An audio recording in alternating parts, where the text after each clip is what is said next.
Assalamu alaikum wa rahmatullahi wa barakatuhu. Hello, how are you? I hope you're all well today and excited to do some Ramadan activities with me. Actually, I'm not going to do the Ramadan activities.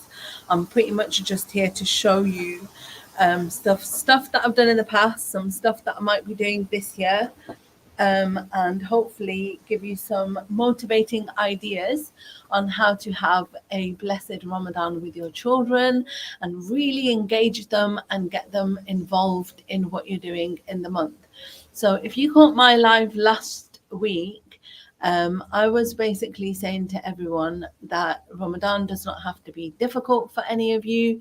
It can be the easiest thing in the world. You can do exactly what you want to do for Ramadan, right? So if you think that what my ideas are too difficult or they are too taxing for you, that's fine. You take the easy route and just make it as easy as you want for yourself. Like, honestly, there's no there's no harm in doing like a quiet Ramadan where all you do where all you do is fast, right, and do some Quran and maybe make sure that the kids do Salah on time and things like that, right? Okay, so it's entirely up to you how you want your Ramadan to go. All I'm trying to do here today is share with you. I apologize, this cat is just, look at him. Actually, she's a girl. Sorry, getting into all of my things because there's a bit of foil here. She's messing about with it. Walaikum assalam, sisters. Thank you so much for joining me. MashaAllah, Madiha, Sister S, Adila. I know who you are, but obviously I'm just saying yes. Anyway, it's so lovely to see you guys, and thank you so much for joining me. I would love for everyone to use this as a very interactive chat because because what I'd like to do is make this like relevant to you guys and your families now, right? Walaikum salam, Sister Asma. So like, if you guys let me know like what you find easy, what you find hard, whether what I'm saying is too taxing for you, like any of those things, just let me know and then I'll make it relevant to you guys. I would love that, inshallah. Make it really interactive, right? So the first thing that I want to say to you is, like I said earlier, make it as involved as you want to be, right? And that sounds a bit weird. Like, what I'm trying to say is, like, if you want to make it easy for yourself, you can make it super easy and just do like nothing, right? And if you want to do something, and a little bit is better than like doing loads and loads and tiring yourself out. That's basically what I mean, right? Now what I want to say is there's some super easy things, chill, easy, so super easy things you can do. For example, I picked this up from our version of like I don't know, actually, is it like a pound shop? It's like, I would call it like a £2 shop rather than a pound shop, yeah? So our version of this, I've just picked up one of those cheap clocks. I haven't done anything with it yet, but I just wanted to show you just because it's here. I was thinking of doing like every day, getting the kids to change the time on here. We're not going to put battery in this. So there's two of them. There's going to be one for sahur and one for iftar. I'm not going to put battery in it because I want it to stay at that time the whole time, right? And afterwards, inshallah, I'm going to put these in my home office as and I'm going to set the times for all the different countries that I work in. So I have got a purpose for them after Ramadan, but I just thought they were really cute, and I thought I might get the kids to decorate them maybe on the outside or maybe even here somewhere, possibly. And if I do that, then I might have to just keep them for Ramadan. But I was thinking it's like a little fun activity for them, very cheap, very inexpensive, and it won't take a lot of time from you during the month, inshallah. Okay, my next activity is with just a simple piece of card. Now the thing is, I actually wanted to practice this before I came on the live, so you're just gonna have to bear with me. Hopefully I've done it the right way, but in case I haven't, I don't want to show it to you right now. Because sometimes I forget how these things go, and I have to like do it one more time and then I'll remember again. Yeah, and I was right. Okay. So basically, you just take a piece of card, okay, or a piece of paper, and all you need to do is you're going to create basically a Ramadan lantern, right? So the Ramadan lantern is going to be cylindrical like that.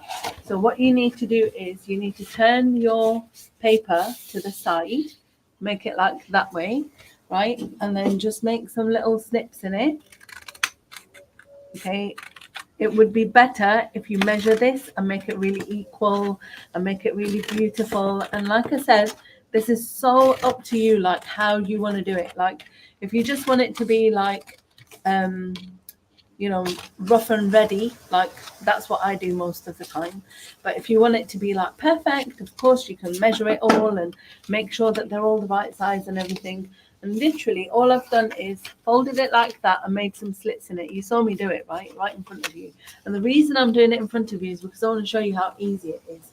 And all you do is you wrap it around like that, and there you go. You've got a Ramadan lantern.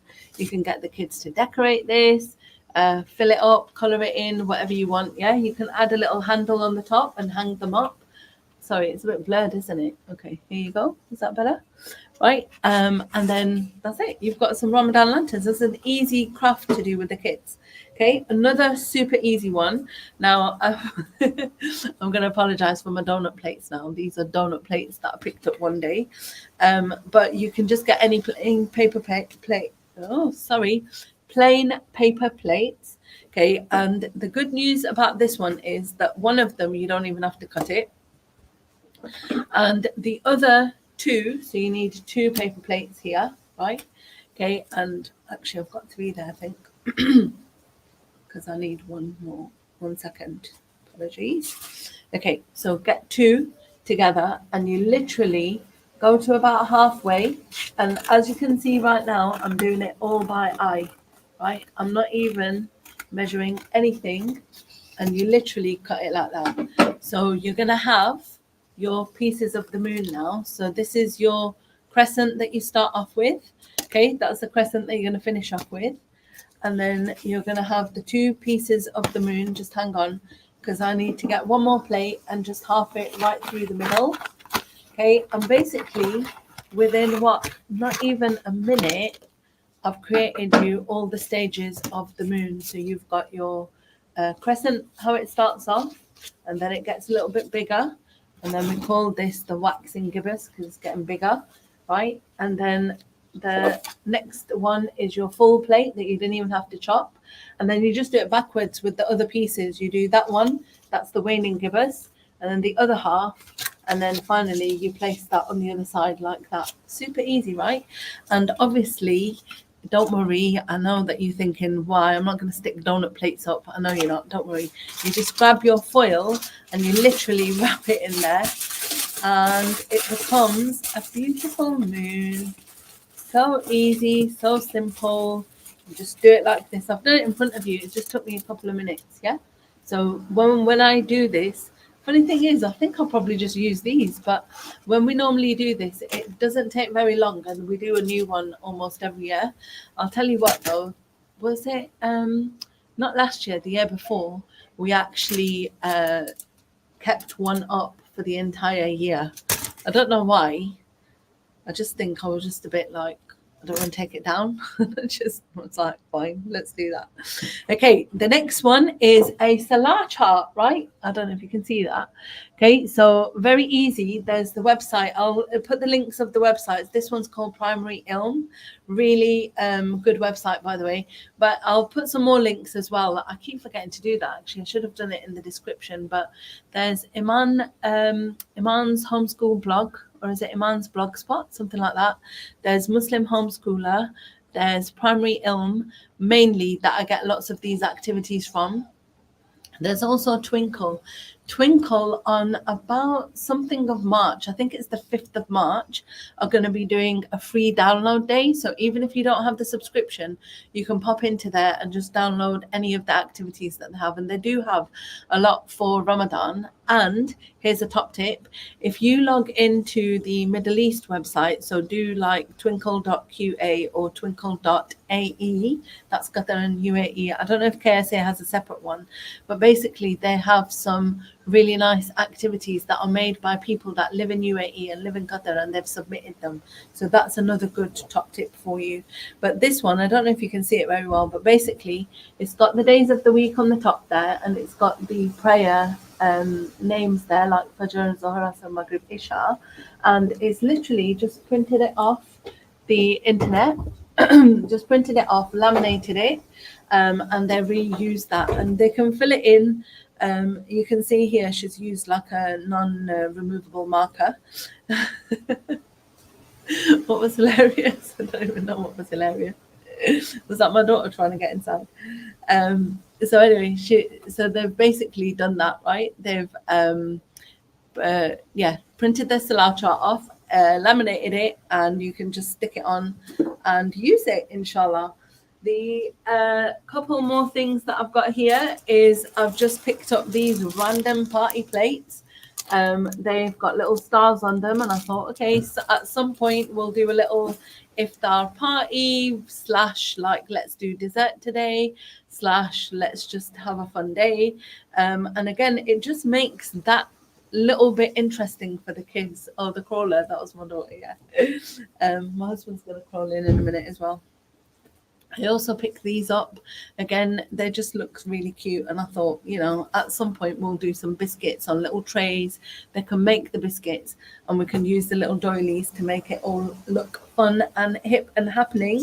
Now, the funny thing is, when I picked this up, I was like, I thought it was the actual one that I made, but this is actually the paper that I used last year to make it.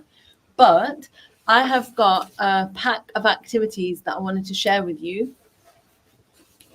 I thought this is the one that I made, but it's not. It's just the paper that I bought for it, and it's just been lying around forever. Anyway, the point is that we had all of the names of the salahs, and it was another Salah chart, but this time you fold it up. They drew pictures on the top of it, and then when you open it, it gives them like a motivational message, like it was like, well done, Hafsa, you've done your Fajr today, fantastic. And then they've written like Sulaiman's written like, you know, something for him, she's written something for her. So it was like a private message to themselves. So weird that they actually really enjoyed it, like even though they wrote the thing themselves. Really weird, but anyway, so I'm just showing you the piece of paper empty, but at least you get the idea, yeah. And that at the moment is all my props. Wait, I've left one inside. Can you just give me 1 second?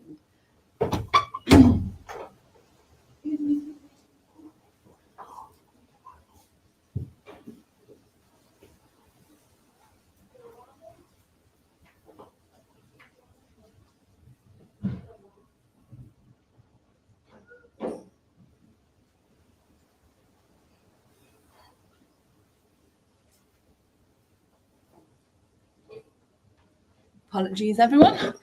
Okay, come on back. Right, so there's 2 more that I wanted to show you.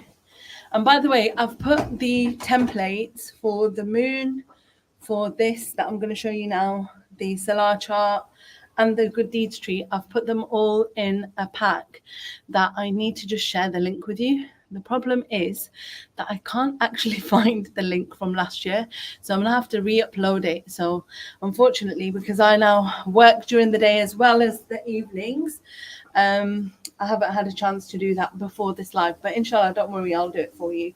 And I just wanted to share this with you, and I thought that I found some from last year, but no, I didn't. They're just the ones I printed out again. Okay, anyway. If you have a look in that pack, you'll basically get the pieces to make your own Ramadan good deeds tree. Oops, sorry, it's that way. Can you see it? Okay, So basically, you've got to cut it out. It does take a little while to cut it out, and that's why I saved this one from last year, because it took ages to cut it out last time.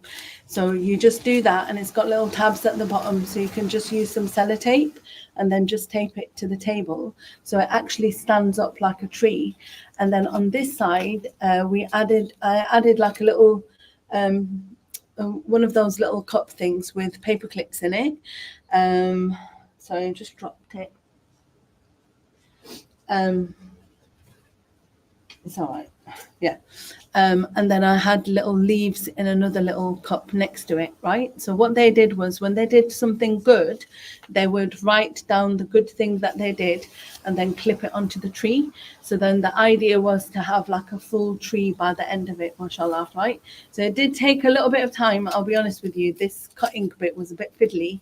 And as you can see, I've just kept it in this vase thing. I don't put flowers in the vase. I kept these trees in the vase so that they wouldn't get ruined. But now that I've pulled it out, I think it just needs a bit of work to it. But basically, you cut it all out, and then there's 2 slits, and then you basically slot them in, and then you've got your little good deed tree. And they really love it, by the way, especially Sulaiman and Hafsa. What they were doing, which you might find funny, is they were like trying to make sure that they did good deeds every day, right? So Hafsa would like literally move all of my stuff from the windows. We've got 2 like kind of indoor windows over there. They go to the next room and you can see into the next room.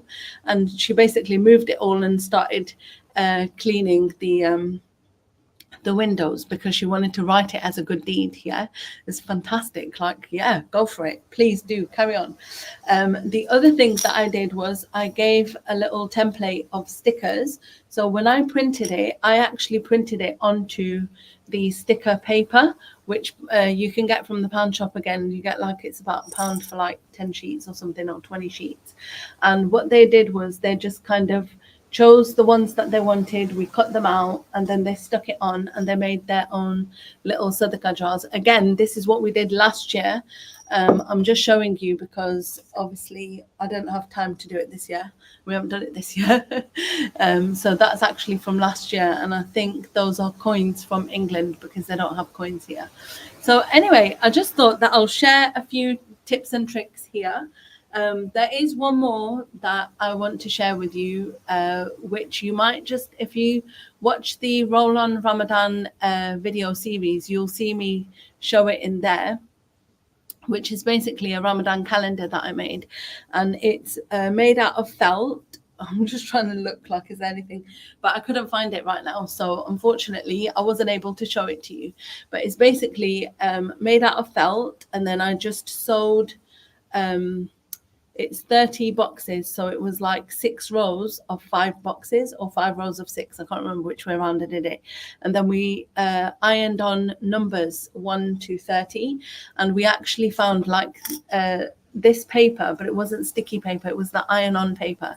So we printed out some Islamic pictures, like we did like a little masjid, the little, you know, like little prayer hands, little minaret, like just a Quran, like little pictures that kind of Islamic. And then we just basically put one on each, and then we had little pockets in it. Now inside each pocket was a good deed for the day, hadith of the day, and a sweet for iftar. So we filled it all up and we put all the sweets in. Now the first year that I did this, Hafsa was about a year old, and I have such a cute video of her where she's just gone in and she's just like eaten as many chocolates as she can from that. So I've kind of learned from that, in that I don't want to put it up. I don't want to put all the sweets in at the same time. So we kind of have started putting like the sweets in, you know, on the day, and then that's the one that they eat, right?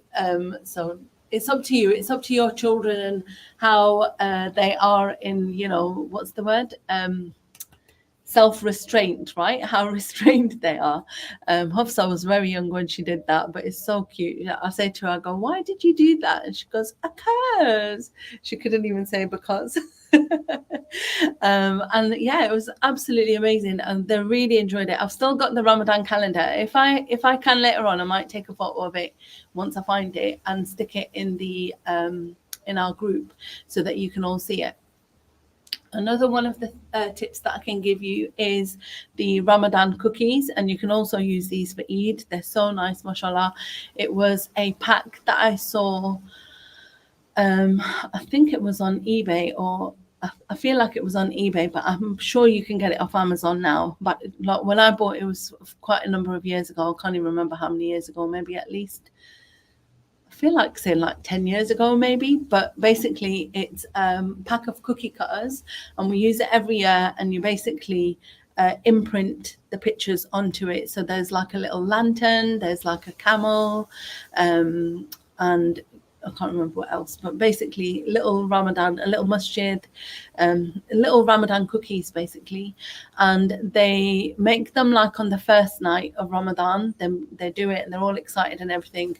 And then as time goes on, you could, like if you did, like for example, if you did an iftar for loads of people, you could make those biscuits again and then get the kids to come and do like a, ice the cookies sort of activity with them, so that the kids that are there can really like get involved.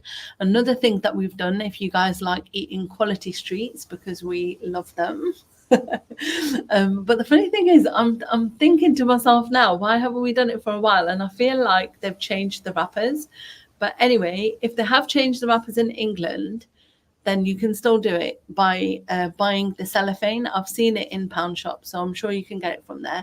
But we basically made like masjid windows. So you cut it out a black card. So this is blue, but if you had like black card and you just cut out a window shape with little crosses, and then they just put the coloured paper on the back of it, it's see-through like cellophane, right? And then you just hang it on the windows, and it just looks like a little cute decoration. It's something that the kids have made. It's something that they've enjoyed. One of the things that I want to just add here while I'm talking is sharing with you why I do all of this with the kids, or why I have done it in the past, and inshallah will do it again.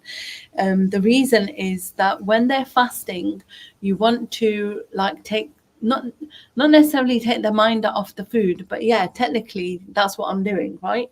I'm trying to distract them a little bit. I'm trying to make it so that they don't think about the food, and they're like busy in the activity that you're doing with them. So keeping them involved in these kind of activities, even if you're shattered, you've had a long day and you're just like, you know what, I can't do any of these things that I planned with them, that's okay. Because what you can do is you can do like a little just Google it on your phone, right? Just on your phone, Google Ramadan quiz. There'll be thousands of PDFs that'll pop up, inshallah. And if not, like I said, I'm going to share some PDFs for you as well that are going to help you. But you can just do a little Ramadan quiz with them. You can just talk to them about some aspect of the deen, about Quran, about the Prophet sallallahu alaihi wasallam. Oh, mashallah, one thing I do have to mention. Actually, I'll do it in a minute. But the point is that you're talking to them about Ramadan, you're talking about Eid, you're like planning and getting them really excited, because this is the month that we can celebrate, that we can go to town, we can put decorations up, we can put lights up, and you can make it special for them. Because one of the problems that I guess a lot of Muslim kids have, and to be honest, I had that when I was a kid as well. I used to think like, flipping heck, man, Christmas is so flipping exciting, and they've got decorations and the houses look so amazing, and why do we not have that? Why can't we do that? And it felt like it wasn't, I don't feel like saying it's not enough, because that's wrong, because obviously our deen is perfect. But I just felt like there should be a little bit more for me personally, right? So as I grew older, I was like, I want my kids to really enjoy Ramadan, and I want them to look forward to it. So they do, all the whole year round, they'll be like, when's Ramadan coming? When's Ramadan? Because they know, like, you know, the house is decorated and they've got their little lights up, and, you know, we do like special food and things like that. And it just increases that love. One of the things that we tried to do was do like a healthy eating Ramadan, which, by the way, doesn't work. It does work, but you know, like I get it. I get the idea of healthy eating, but subhanallah, it's like it's part of the essence of Ramadan to have like fried food at the table, right? Or to have loads of dessert after iftar. So trying to do like a healthy Ramadan, well, obviously you can still do it and you can still have sweets and things like that, and just make it like fun for the kids, make it different, make them understand that this is a special time, that we're just going to enjoy each other's company and we're going to get together and we're going to have loads of fun, inshallah. And obviously we're going to do lots of ibadah, right? And just pray to Allah to help us, to make us successful, inshallah, make our children successful. And you know, I joke with my kids sometimes and I'm like praying for their good wives and husbands. Sorry, I'm laughing because I'm remembering the dua I made the other day, and I said, because Zachariah was being really kind and helpful, and I said, oh Allah, give him a nice wife, inshallah, and one that looks after him, that how he's looking after me. And then I kind of felt guilty, and I was like, oh God, I should make the same dua for my other kids, right? So then I started saying, and for Miriam and for Aisha, and I was like, no, husband. Sorry, there's just a random thought that came in my head there. But anyway, the point is that you always make dua and always show them that you're making dua. Always show them Ameen, and always show them that you're making dua for them and that you're their mum and you really care for the outcome of whatever it is that's happening with them, inshallah. And make sure that they know that you're including them in what you're doing. And even if they're too young to fast, what I always did with the younger ones, especially Hafsa this year, for about the last at least 3-4 weeks, she's been saying, Mommy, I'm going to fast now. I'm like, okay, inshallah, no problem. She's 6 years old, right? And obviously I kind of feel like she's not going to be able to fast the whole day. But who am I to say that? Like, let her try, right? And if she can, that's brilliant. If she can't, that's absolutely fine, right? In terms of the kids, what I do is, especially when I think that they're flagging a little bit and they need a bit of a energy boost, I'll say to them, take your rosa, put it in the fridge, take some food, eat it, and then go and get your rosa and put it back in your mouth. So we used to do that. My auntie actually invented that, bless her, mashallah, makhala. And we all do it. We did it as when we were kids, and we do it with our kids as well. So just give them that little bit of a push, right? I did talk about hydrating yourself and food and all of that last week, so I'm not going to go over that today. But in the group today, we were talking about, I've got a question, mashallah. A question is how to entertain kids whilst you pray Tarawih. They'll join for a while, but can be a disturbance. Absolutely. Okay, so when you're doing your Tarawih, see if you can do it at a time that the kids are occupied with something else. And by that I mean, like, they might be praying like their own Quran, they might be doing some homework, they might be sleeping. I know my advice to be honest with all of you, is always do the prayers in front of the kids, right? And let them like join in and let them be part of it and so on. But sometimes if they are really young, then you can, delay it a little bit until they've gone to bed, and then you can like do your prayers without that disturbance, right? But especially when they are young, but then they're not at that age where they're going to go to sleep. So one of the things that you can do is give them one of these activities to do whilst you're praying. You can also get them to do other things. So for example, one of the other links that I'm going to share, I don't know what I'm looking down here for, it's on my computer, weirdo, sorry. Okay, so one of the other things that I'm going to share is a link to download some of our videos from last Ramadan. We did like a virtual Ramadan camp, and one of the things that we did in there was calligraphy, which they did it like they did it in the lesson, and then after that you would see them practicing, and they were just sitting there practicing. And because the teacher was amazing, mashallah, he was really, really nice gentleman, and he just really like kind of showed them, and he explained to them like where you do the dots and how you divide up the letters and things like that. So they really got into it, and what they were doing was practicing.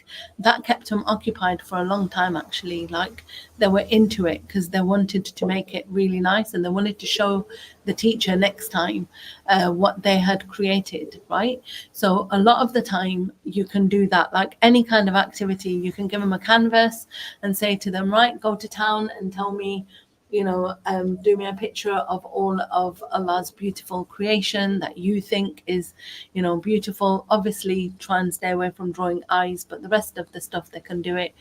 Or you could read a story to them about like a prophet alayhi salam, and then get them to do an activity on that whilst you're praying.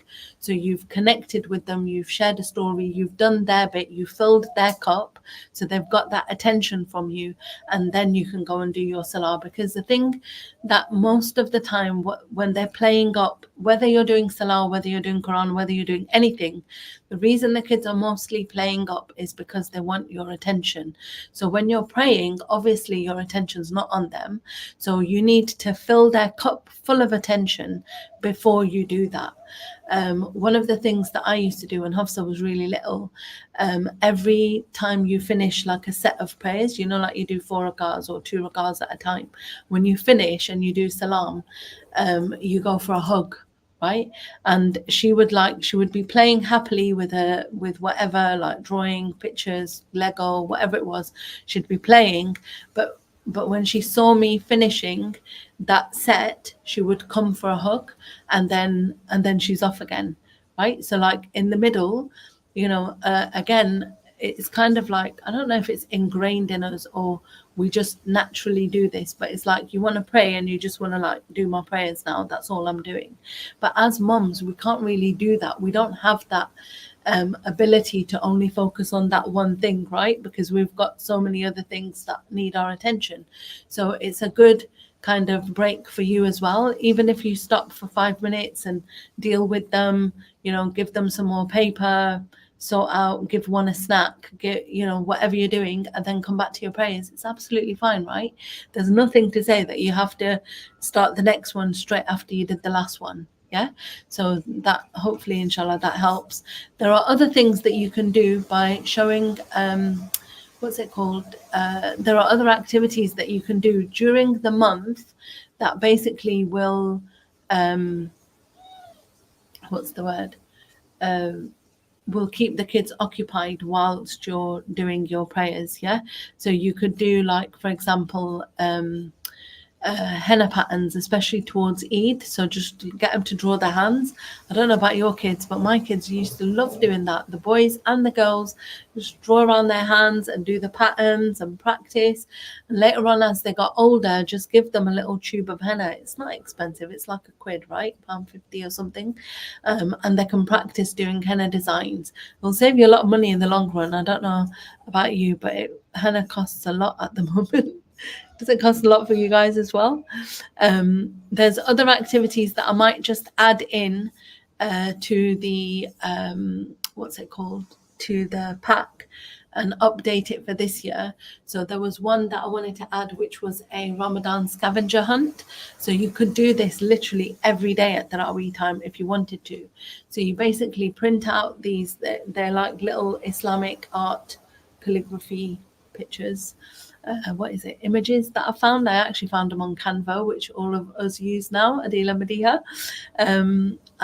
And basically, you print it out, you let the kids colour it in, and if you want, you can laminate it. If you want, you can just do some backing paper and just make it a bit durable, because otherwise it's not going to last long, right? So you want it to last long. And then basically what you do is you go and hide them all around the house, and then while you pray, they've got to go find them. So I'm going to do 12, so that should keep them busy for at least 15 minutes, half an hour, inshallah.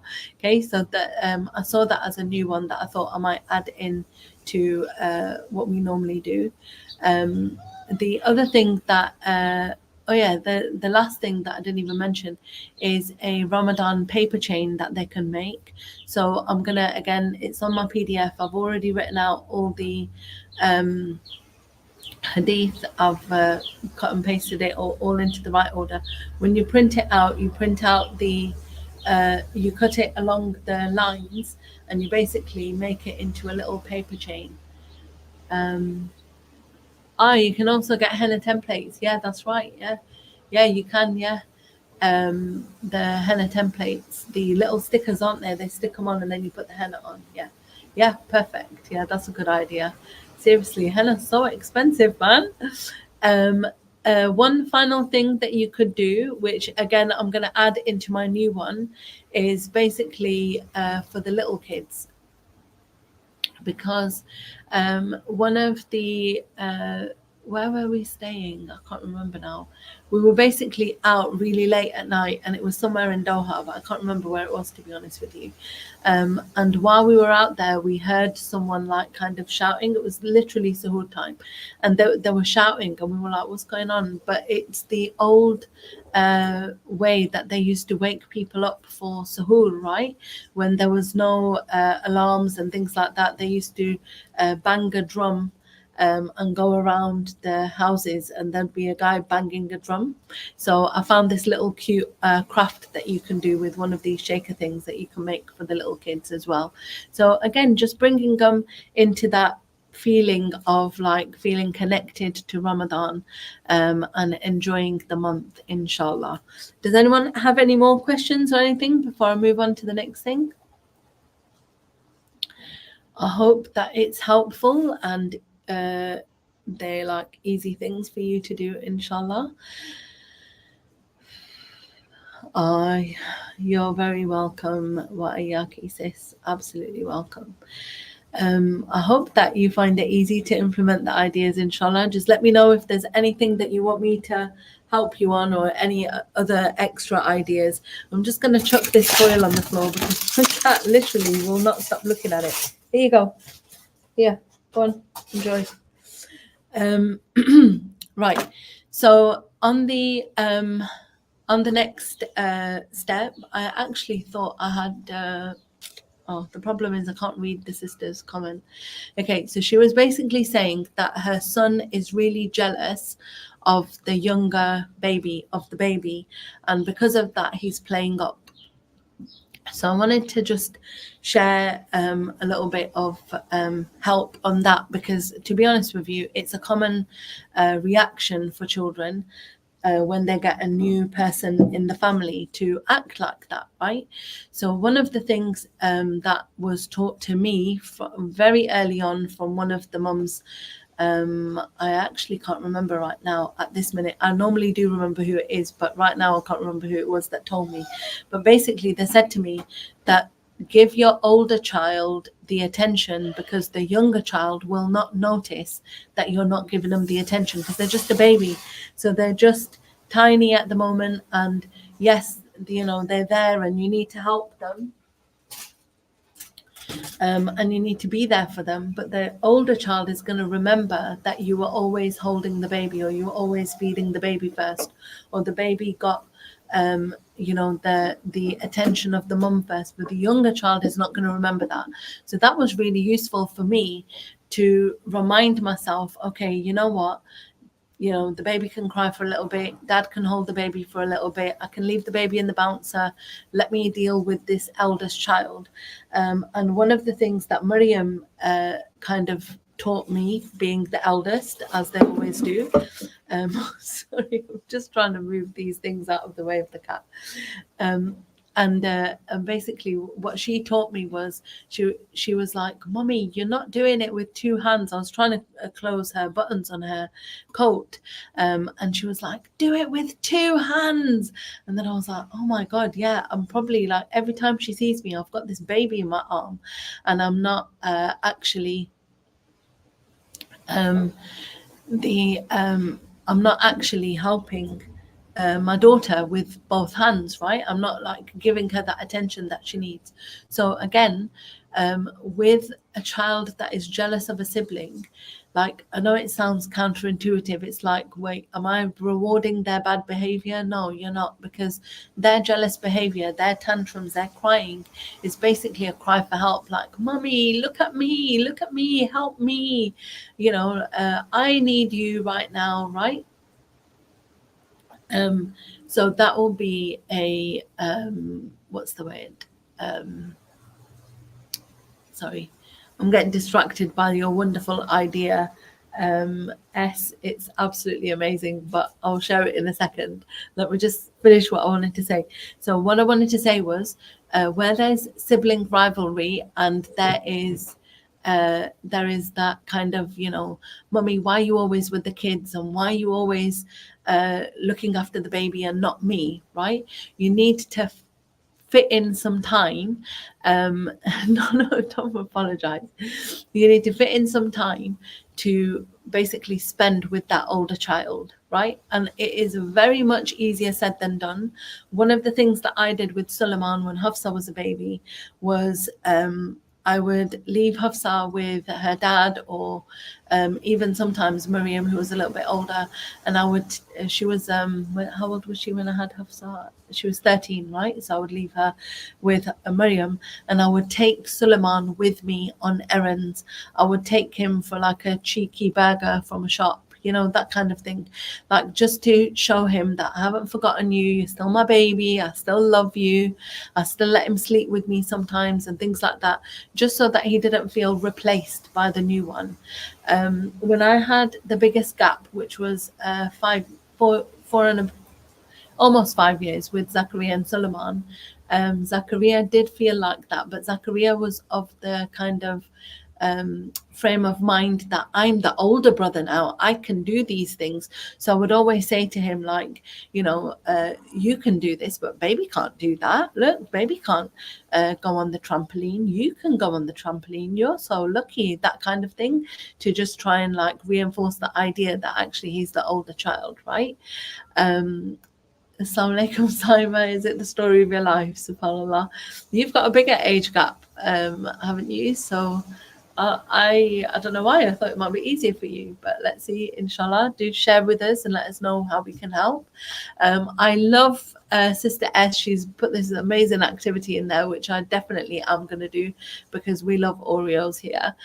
So you basically break apart the Oreo biscuits, and then from the cream you carve out the moon shapes, and then you freeze them, and then you basically eat one every night. I think I'll definitely do something like that for sure. So they're 10 and 8, yeah. They're 10 years and 8 years, mashallah. Yeah, so yeah, they're still young, aren't they, Saima? They are still young, again, the main thing is letting someone else look after the baby, and you go with your kids, and you, rather than saying, oh, I can't go because I have to stay with the baby, or I can't go because baby needs me. Like, we always tend to do that. I used to do it because I just didn't want to go out, to be honest. I'd be like, oh, sorry, I have to stay with the baby, go with daddy, sort of thing, yeah. But again, as much as we can possibly do, like do what we can for them. So do take them out, take them to the park, take them, so that they feel like their needs are being met as well, inshallah. That's funny, Sister S. I was thinking about the telescopes as well. I actually found one to make binoculars, so it's the same kind of idea. So you take a kitchen roll and they can decorate it. And you know what? The more crafts we have, the better, because each day you can give them a different one to do. However, if you don't have to give them a different one every single day, because they might be working on like calligraphy, like I said to you, like they worked on it for ages, and at the end they didn't even transfer it onto the canvas. So this year I was thinking they could just do the canvas bit of their calligraphy, because they've done it on paper, and we've been meaning the whole year going, oh, do you want to finish it, but obviously they haven't. So inshallah they might do that as part of it all. Another last one that I can add to the plan is with their dolls. so you can make them Muslim. I was watching this program. I don't know if it's not program. Sorry, I don't know why I said that. YouTube videos. Sister Minnie, she's a cat. Okay, she's very funny. The lady that does the voiceover, she's an Arab lady. Oh my God, we found it really funny. I just randomly came across it, but it was basically a cat with a hijab on. And then she brings all her friends' cats, and then she dresses them all up, and then she's like, oh, this proposal came today and another proposal came. So dressing up the pets of the family, dressing up dolls, dressing up their cuddly toys in Islamic clothing, just, you know, as an activity, as kind of like a, you know, what's the word, to solidify their identity as Muslims, to kind of encourage them and help them understand that we, you know, dress like this and we put this on and why do we do this and so on, and just to open that kind of just to open that conversation with them so that they can you know, talk to you about things and ask you about, oh, why do girls wear hijab, or, you know, that kind of thing, right? Okay, so the last thing that I want to share is, sorry, I'm just tucking my hijab, my hair in my hijab. Yeah, that worked. The last thing that I want to share is that there is a wonderful sister called Sister Sadia, another sister, I don't want to get her name wrong, I think it's Lisa. I apologize if I got your name wrong, sis. But basically, mashallah, they so one of them started off with a WhatsApp group that was kind of teach your children Quran through play. So she basically posts ideas and shares about you know, like the journey through Quran. So she's done some wonderful reflections, mashallah. And we read through the majestic Quran, which is kind of like the clear Quran. It's like a kid's version of a tafsir. So if you have one of those, that's brilliant. If you don't worry about it. You don't need one. You can just read a normal tafsir and just make it easier for the kids. If you want to get the clear Quran and the majestic Quran, they're also on Kindle now as well, so you can just get them, download them. There's loads of Islamic books that are on Kindle that weren't there before, like maybe even a year ago. There were not this many Islamic books on Kindle, but there's been like a bit of a boost, mashallah, lately. But anyway, you can go through tafsir with them, and the lady on the WhatsApp group, what she does is she shares lots of ideas of teaching Quran through play. I have shared the WhatsApp group in our WhatsApp group as well, so if you're in our WhatsApp group, you can get the link from there. There's also another lady, Sister Sadia, that I mentioned, who basically had done a whole, mashallah, honestly, she's done a really good job, Allahumma barik, of the Prophet stories that you basically can print out, and you can have a set of Prophet stories, alayhi salam, that she's done. They've got little flashcards that go with them and so on, and you can do those with them. Now, one of the sisters was actually talking about her children not paying attention. Like, she's downloaded all of this stuff, she's printed it all out, she's ready to share it, but the kids just don't want any of it. Like, they're just like having none of it, and they're just like, yeah, okay, big deal, mom, you did that, we're not bothered, right? Okay, and that happens. Okay, but you know, just because we're interested doesn't mean that automatically yeah, they're really good, aren't they, Adila? Yeah, mashallah. So they just because we're interested doesn't mean that the child is automatically interested in everything that we're interested in. One thing that I found is that there are times, like there's a particular time of the day, basically bedtime, where they're supposed to be going to sleep, but all of the questions of the world will come out and they just remember about a million questions that they wanted to ask me during the day, but they didn't get time to ask because they were too busy doing whatever they were doing, right?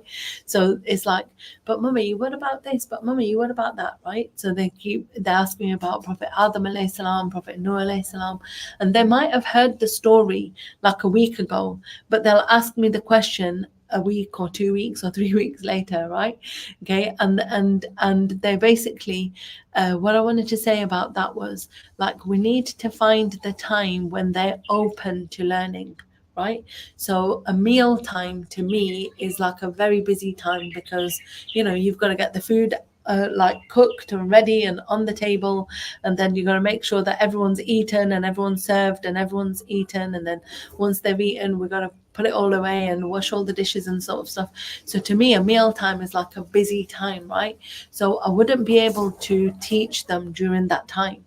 But what I might be able to do is later on, after we've finished the meal, maybe give them a few biscuits, some milk, and still sit at the table and just basically share my reflections on a story with them, or ask them what they think about, do you want to hear a story today? What would you like to do? Would you like to do a craft? Would you like to do this and that? So that they've got a little snack in front of them, so they're not feeling like peckish and, oh, I need this and that. They've got water in front of them. Maybe make some tea if they like mint tea. My kids love it. They like hot chocolate, right? Okay, so just give them something that they like, enjoy, and then bring whatever you want to bring onto the table. So then talk to them when they're open to it, because you all know as well as I do, like, just think about what adults do, right? When you want to talk to your husband, for example, there's if you want to talk to your husband, there's like a time that you've got to talk to him. If you catch him when he's like in a bad mood, or he's just come back from work, or he's really tired, it's not going to be a beneficial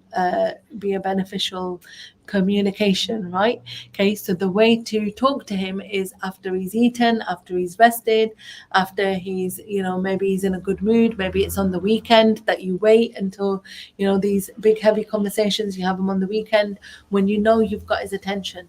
And it's the same with the kids. So just talking to them and giving them that kind of opportunity to talk to you and let you know how they feel, and like, yeah, mum, let's do this, and make it like all their idea, their activities. So give them a choice. Say, like, look, you know what, guys, I downloaded this stuff from this auntie off the internet, and she's given me these good deed trees, and she's given me this idea for the Salah Chart. What would you like to do? Would you like to do any of it? And they might even say to you, no, mum, we don't want to do that. And then you say, okay, well, what would you like to do? Right? And see what they want to do. They might just want to, I don't know, just thinking about my kids, like, they just want to put the cushions on the floor and play The Floor is Lava. If they want to do that, let them play it. Don't sit them down and go, no, we are doing Quran today and we are doing Prophet stories today, because that's just going to ruin their relationship, right, with the Quran and with Islam, and we don't want to do that at all. Yeah, but you'll see that if you kind of give in to them a little bit, they'll give in to you, because kids are mirrors of us. Kids follow what we do. If we model it for them, they will follow. The other day I was reading a story, basically. Me and my sister recommend stories to each other, and she told me about this thing, and I said, I need to read it before Ramadan, because I don't want to read it in Ramadan. So I was reading, and I was literally reading like for about a good 3 or 4 hours one day, and that was like last week, right? Was it last week? Yeah. So Friday or Saturday last week. And Hafsa this week has been picking up books and going, oh, mummy, look, I'm reading just like you. And it was so funny, because obviously I don't read that much in front of them normally, but it's just that I wanted to finish that thing so that I could enjoy Ramadan, right? So the point is that they just copy you all the time. Like, it doesn't matter what we do, they just copy us. So if we want them to do something, we can just sit down and start coloring, and they will 100%, they'll come and sit down next to you and start coloring. They will not like, if you say to them, let's color, they might be like, no, I don't want to colour, no, I don't want to do it, no, and they'll just use that as like a bit of an excuse, or they'll have a little bit of a do about it. But with this method, they just follow what you're doing. So if you're sitting and colouring, they will sit and colour with you. One of my friends, she taught me this because she was on a diet and she was eating asparagus, right? So it was lunchtime and she was eating asparagus, and I was like, oh, don't like that. And she was like, oh, it's really nice. Oh, you know what? All I do is I put it in a bit of olive oil and I start. But the thing is, she was enjoying it so much that I was like, you know what? Give me some. I want to try it. Yeah. And then she started laughing. She said, this is what my kids do. And her kids do that. She goes like, I'm eating it and I look like I'm enjoying it so much that the kids are like, bro, I need to try that.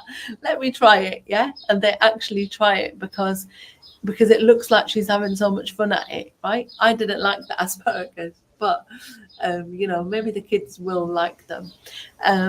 So Tofi is saying that I notice my 8-year-old will do everything in his power to sabotage and ruin any activities that you put out. Okay, so with this one, it takes time to kind of get what I would call the culture of the house, right?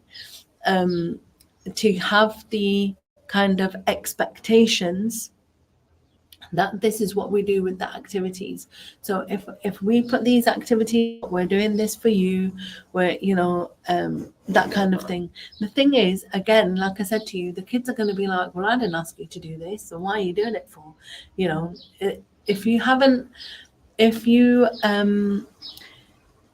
If they're not involved in that decision, they're just going to be like, well, I didn't tell you to do this, so I don't know why you're doing it for. Even if it's something nice for them. I've had that with my kids. Like, even if it was like a takeaway, for example, but it's not their takeaway, it's not their favorite one, or it's not the one that they would have chosen, they will basically just turn around and go like, I didn't tell you to get takeaway, then it's fine, I would have just eaten egg and toast, right? And then you just feel like, oh my god, like I just went out and I bought all this stuff for you and you just like hurt me so badly, right? Okay, so remember, first of all, don't take it personally. Never take it personally. The child's not saying it to you, they are just telling you how they feel, right? And it's nothing to do with you personally. Secondly, if you're doing activities that the child has got a choice in, they're more likely going to enjoy it. Thirdly, if the child feels like they haven't had enough attention for that day, and they feel like, if I do this, my mum's going to get mad at me and she's going to look at me and she's going to pay attention to me, they will ruin it, because they want the attention. They don't get any positive attention, they want negative attention. And I'm not saying that, Tofi, that you don't give them positive attention. I'm just saying that sometimes they feel like they're not getting enough attention, even though you are giving them a lot of attention. They just feel like they want more attention. Does that make sense? So, and I've had a kid like this as well. And all it is taking time to sit with them, cuddle them, talk to them, ask them questions, ask them how it is. Someone was telling me something yesterday. I can't even remember what it was, but she was basically talking and talking and talking and talking, and Suleiman just went like, Hafsa, have you not finished yet? Like, it just went on and on and on and on. And because I was just listening, and again, like, I know it's bad, but I wasn't actively listening, I'll be honest, because I couldn't follow the thread. I was just too tired. But the point is that because I was just listening, I was quiet, she continued talking, and she was like, she just wanted someone to listen to her. She just wanted someone to hear what she had to say, right? I don't even think she wanted my opinion on it. With Suleiman, he was actively listening to it, and he was like, oh my god, like, this story's just gone on and on and on and on, right? So for us, we just need to be there for them.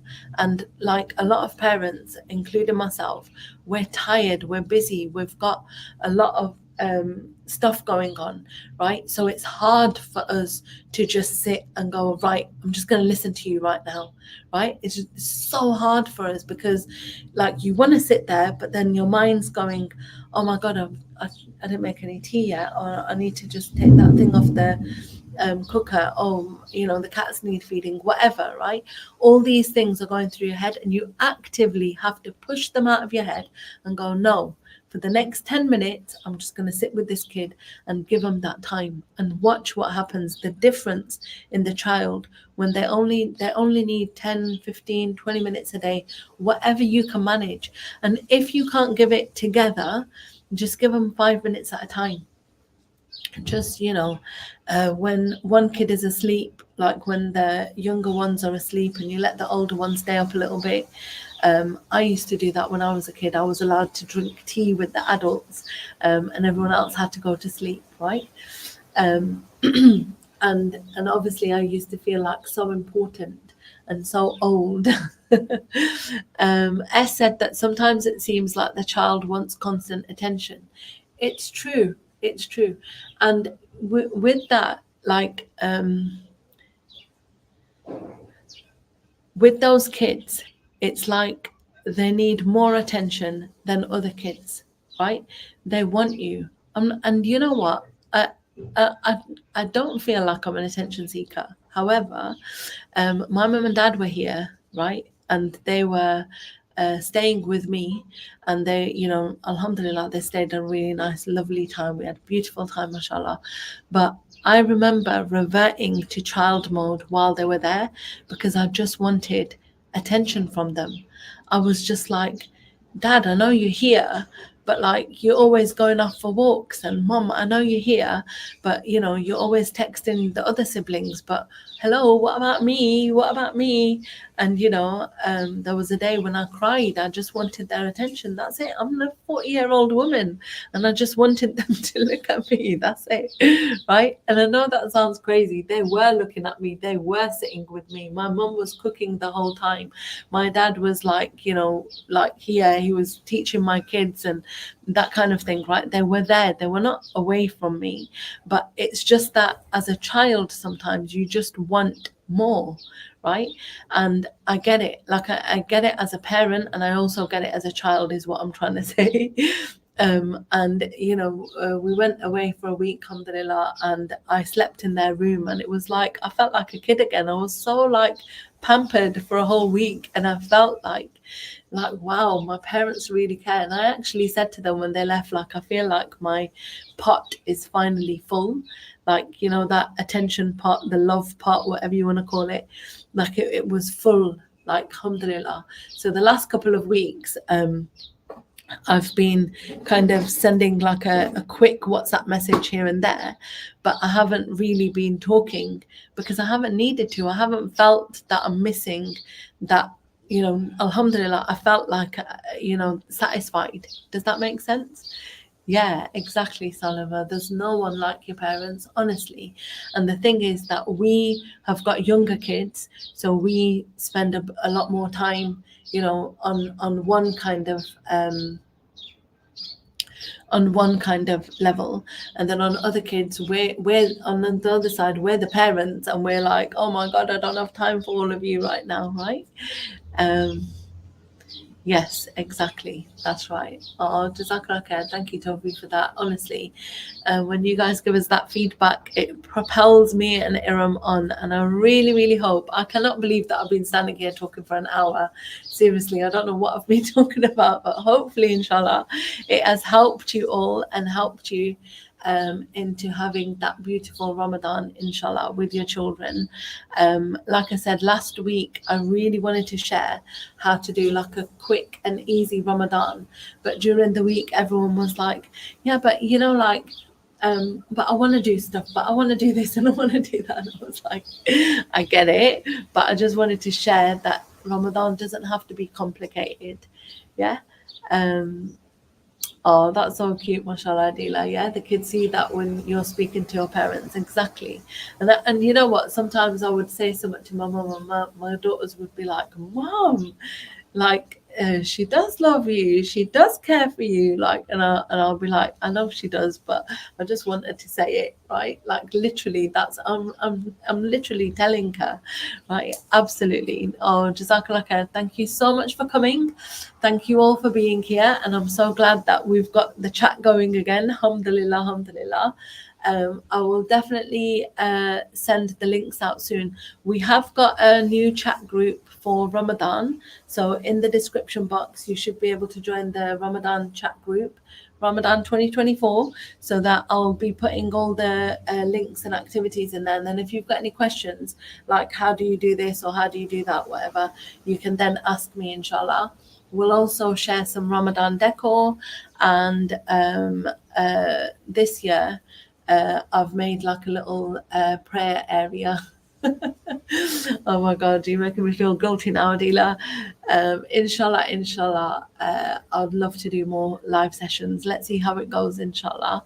And Tofi, Jazakallah khair, thank you so much. Honestly, really appreciate all of your messages. I absolutely appreciate them, because like I said to you, that's the fuel that keeps us going, alhamdulillah. If you think this was useful, do press like and subscribe and share it with all your friends. Let them know that there's lots of these lots of this help available, because you know, one of the main things is to raise our children on Islam, but also like to raise them in a positive, peaceful environment. And a lot of mums kind of complain that they end up shouting and, you know, screaming at the kids, and we just want to give you some different ideas so that you don't have to do that, so that you can just have like a nice, peaceful, inshallah, existence with your children. Because really, when they grow up, we want them to say the stuff that I was just saying about my parents, right? And what you guys are saying about your parents, like they miss you, they want you to be with them, they want you nearby, inshallah. So we want to keep that, inshallah. All right then, sisters, Jazakallah khair for joining me again, and take care. Assalamu alaikum wa rahmatullahi wa barakatuh.